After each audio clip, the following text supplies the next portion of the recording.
네, 반갑습니다. 사경원입니다. 이번 시간에는 조사반문론 요약 강의로서 세 번째, 챕터 세 번째 조사 설계 파트가 될 것 같습니다.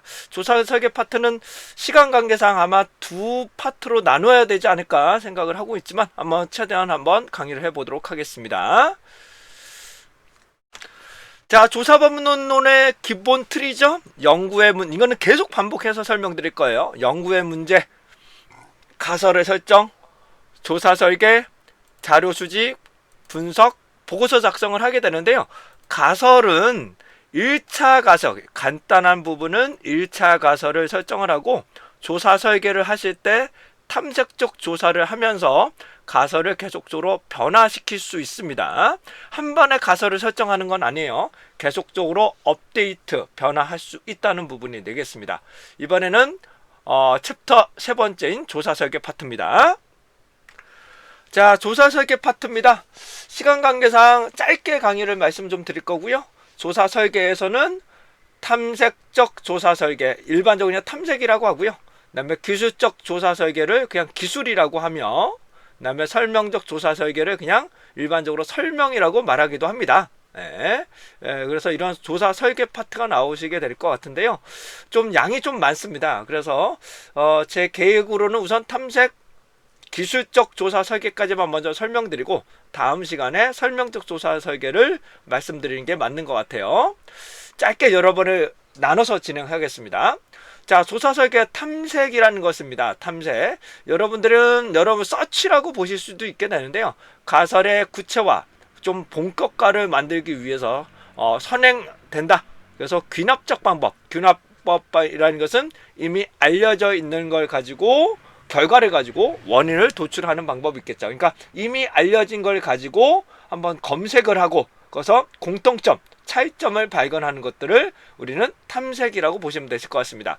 일반적으로 우리가 분석하기 위해서라면 조사를 해야 되는데 조사에서도 이미 알려져 있는 탐색적 조사를 일반적으로 선행하는 게 가장 좋습니다. 왜냐하면 오류나 방향성을 파악하기 위해서 탐색적 조사를 실행하는 게 좋습니다. 이거 탐색적 조사를 아예 안 할 수도 있어요. 바로 실태 조사를 하는 기술적 조사로 바로 진행할 수도 있지만 여러분들도 이해해 보시면 제품을 구매하고자 할 때 바로 제품을 구매하지는 않잖아요. 여러분들이 이미 다 검색을 한번 해보시는 거죠. 진짜 이 제품이 나한테 적합한 것인지 필요한 것인지 그다음에 가격은 어떻게 되는지 뭐 이런 것들을 다 서치를 할 수가 있게 되겠죠. 자, 여기서 이제 예비조사와 사전검사라고 나오시는데요. 예비조사라는 것은 아무것도 없는 기초적인 내용에서 살펴보시는 것을 말하게 되는 거고요.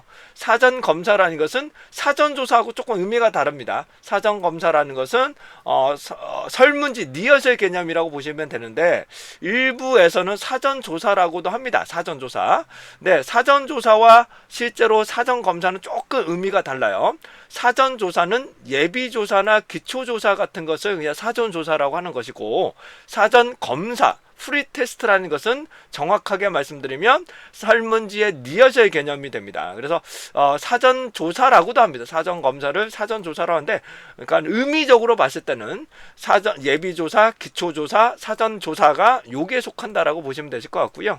근데 설문지와 관련된 사전조사라는 것은 리허설 개념이다. 설문지가 어느 정도 완성된 상황에서 테스트를 하는 것입니다. 그러니까 예비조사는 아무것도 없는 상황에서 사전검사, 프리테스트라는 것은 설문지가 완성된 상황에서 진행을 하게 됩니다.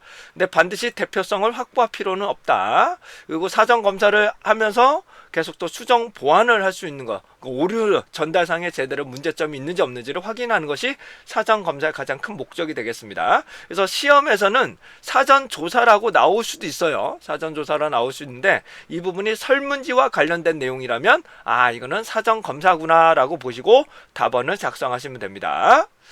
자, 탐색적 조사 설계 방법이 나타나는데 이게 해당되는 설계 방법입니다. 설계 방법은 문헌조사, 경험자 조사, 사례 조사 등이 나타납니다. 사례 조사를 우리는 케이스 스터디라고 하죠. 이것을 우리는 케이스 스터디,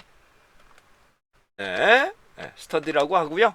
문헌조사라는 것은 이미 알려져 있는 2차 자료죠. 이미 알려져 있는 2차 자료를 기반적으로 조사, 수집, 분석하는 것을 우리는 문헌조사라고 합니다. 문헌조사. 경험자 조사라는 것은 팔로 조사라고도 하는데요. 이미 경험자를 대상으로 자료를 수집하는 방법을 우리는 경험적 조사라고 하고, 사례 조사는 집중적으로 유사한 사례를 찾는 것을 말하게 됩니다. 그래서 판례를 말씀드릴 있을 수가 있겠죠. 판례. 네, 이런 것들을 우리는 사례 조사라고 보실 수가 있겠네요. 근데 구체적인 설계 기법을 말씀드릴 건데, 우리는 단 하나만 이렇게 쓰시는 건 아니고요. 복합적으로 종합해서 조사를 합니다. 기본적으로 가장 저렴하고 시간이 단축될 수 있는 문헌조사는 거의 다 필수적으로 살펴보시는 거고요. 그 외에 이제 조사 설계 기법을 조금 더 보충을 하게 됩니다. 일반적으로 브레인스토밍이라고 해서 아이디어 회의, 그래서 내부자 회의라고도 합니다. 이것을 우리는 내부자 회의라고 보실 수도 있게 됩니다. 외부자보다는 일반적으로 내부 인원을 가지고 회의를 많이 하게 되는 거고요. 근데 FGI 같은 경우는 해당되는 포커스 그룹 인터뷰라고 하는데, 소수의 경험자, 전문가를 대상으로 사회자가 많이 배석을 해서 조사하는 것을 FGI라고 합니다. 그래서 탐색적 조사 기법에서는 FGI를 가장 일반적으로 쓰게 되는데, FGI는 비용을 외부적인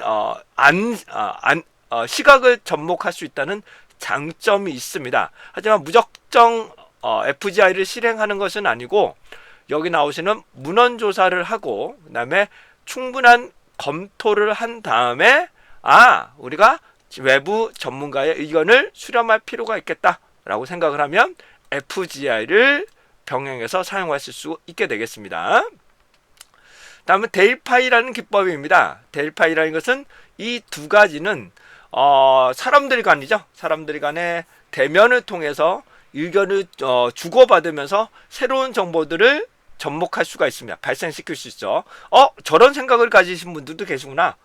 그렇다면 이걸 가지고 나의 아이디어를 좀 발전시킬 수 있겠다라는 것이 아이디어를 통해서 얻어내죠. 대면이죠. 대면과 대화를 통해서 다양한 의견을 조율하는 방법이 됩니다. 이에 반해서 델파이라는 기법이 있는데요. 델파이라는 것은 타인의 영향을 전혀 받지 않고 그냥 자기의 의견만 개진하는 것을 말하게 됩니다. 그래서 익명성이 보장된다. 피드백이 중요하다는 것이 델파이 기법이 될 수 있게 되겠습니다. 자, 델파이 기법은 어떻게 하느냐? 일반적으로 설문지나 전문가 의견 조사를 한다 그러고 각각의 뿌립니다. 1차적으로 각각의 발송을 하고 수집을 한 다음에 이런 의견들이 나왔습니다 라고, 중앙값이나 평균값이 이런 건데 어떻게 생각하십니까? 라고 다시 한번 피드백을 보고 반영을 하는 것을 말하게 됩니다. 이것을 우리는 탐색적 조사라고 합니다. 다음은 이제 기술적 조사입니다. 기술적 조사라는 것은 선제 사항을 요약, 기록, 묘사하는 것을 묘사하는 것이고요. 얘를 우리는 2차 자료 조사라고 보시면 됩니다. 이것은 우리는 기술적 조사는 2차 자료 수집 방법의 하나의 방법이라고 말씀드릴 수 있겠습니다. 자, 기술적 조사에는 크게 종단 조사와 횡단 조사로 구분될 수 있습니다. 크게 기술적 조사는 종단 조사, 그 다음에 횡단 조사로 구분되는데요. 종단 조사라는 것은 시간적으로 장기적으로 조사하는 것을 말하면 장기적으로, 횡단 조사는 한 번에 조사하는 것을 횡단 조사라고 합니다. 근데 종단 조사라고 하시면 좀 헷갈리니까 여러분들 종류석이라고 아시잖아요. 종류석, 그렇죠? 한쪽으로 해당되는 부분을 보실 수가 있게 되겠죠. 자, 종류석이라는 것은 동굴에서 석회암이 이렇게 떨어지면서 기둥을 만들게 되는 거죠. 이것을 우리는 종류석이라고 하죠. 종류석. 그래서 해당한 부분은 시간이 흐름에 따라서 시간의 변화를 보는 게 가장 목적입니다. 종단 조사는 시간의 변화에 따라서 어떻게 추세가 변하고 있는지를 확인하는 것이 종단 조사입니다. 그래서 일반적으로는 동일한 대상에게 동일한 내용으로 장기간에 거쳐서 조사하는 것을 말하게 됩니다. 근데 동일한 대상을 장기간으로 조사한다는 것 자체가 조금 많이 어렵습니다. 그래서 우선은 패널 연구라는 것은 조사 대상자를 아예 고정시키는 것을 말하게 되는 거고요. 추세조사는 모집단으로부터 표본을 일정한 유사한 집단들을 뽑아서 조사하는 것을 추세조사. 그다음에 코호트 조사 같은 경우는 동일한 시점에 동일한 경험자를 대상으로 조사를 하게 됩니다. 아예 고정시키진 않아요. 코호트 조사나 추세 조사는 조사 대상자를 아예 고정시키진 않습니다. 왜냐하면 고정을 해버리면 조사를 하다가 이탈을 할 경우, 없어지는 경우가 상당히 많이 발생을 하기 때문에 패널 연구처럼 아예 고정시켜서 조사하는 것은 현실적으로 매우 어렵다라는 것을 말씀 좀 드리고 가겠습니다. 자, 추세조사 예시를 말씀을 드리면, 예를 들어보죠. 외국인을 대상으로 한국 방문에 대한 조사를 하겠다. 패널은 아예 고정을 시켜야 된다는 것인데, 어떻게 고정을 시킬 수가 있겠습니까? 매년 오시는 분들만 대상으로 조사하는 건 상당히 어렵겠죠. 그래서 해당하는 시점에 대상을 선정해서 동일한 부분에 대해서 조사하는 것을 추세조사라고 하고요. 코호트 조사는 동일한 시점입니다. 여기서는 동일한 시점이고요. 추세조사는 동일한 시점은 아닐 수 있다는 부분이 될 수 있겠죠. 그러니까 추세조사는 2023년도, 2024년도 한국을 방문한 외국인을 대상으로 조사하는 것을 말하게 되는 거고요.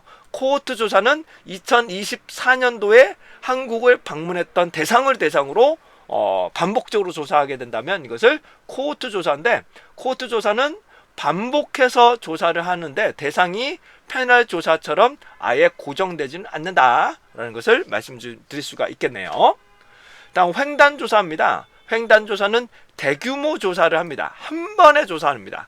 한 번에 많은 수를 가지고 조사를 하는 것을 횡단 조사라고 하고요. 일반적으로 리서치 조사라고 보시면 되실 것 같습니다. 횡단 조사는 대규모 조사이기 때문에 표본 선정하는 방법도 매우 중요하고요. 설문지 조사 기획하는 것도 상당히 중요합니다. 그거 한번 배포하면 상당히 문제점이 발생을 할 수가 있고요. 그래서 얘를 단면 조사를, 한 면이라 그래서 단면 조사라고 합니다. 일반적으로 대규모 조사이기 때문에 대표성이 확보된다. 근데 종단 조사도 대규모 조사라면 대표성을 확보할 수 있지만, 동일한 대상을 장기간으로 큰 규모를 대상으로 조사한다는 것 자체가 현실적으로 매우 어렵습니다. 매우 어렵기 때문에 종단 조사는 대표성을 확보하기가 좀 상대적으로 소수를 대상으로 조사하기 때문에 대표성을 확보하는 것이 조금 어려울 수 있다라는 부분이 될 수가 있게 되겠네요. 이것을 우리는 뭐라 한다? 기술적 조사라고 하게 되겠습니다. 자, 이번 시간에는 조사 챕터 3에서 조사 설계 파트 중에 말씀드렸던 탐색적 조사와 기술적 조사에 대해서 간단하게 살펴보셨고요. 탐색 기술 설명은 모두 다 알고 계셔야 되고요. 이거에 대해서 충분하게 다 서술하실 수 있어야만 고득점이 충분하게 가능하다는 점 다시 한번 말씀드리고 가도록 하겠습니다. 자, 이상 사경환이었고요. 여러분들의 좋은 결과 있으시기를 응원하도록 하겠습니다. 자, 이상 사경환이었습니다.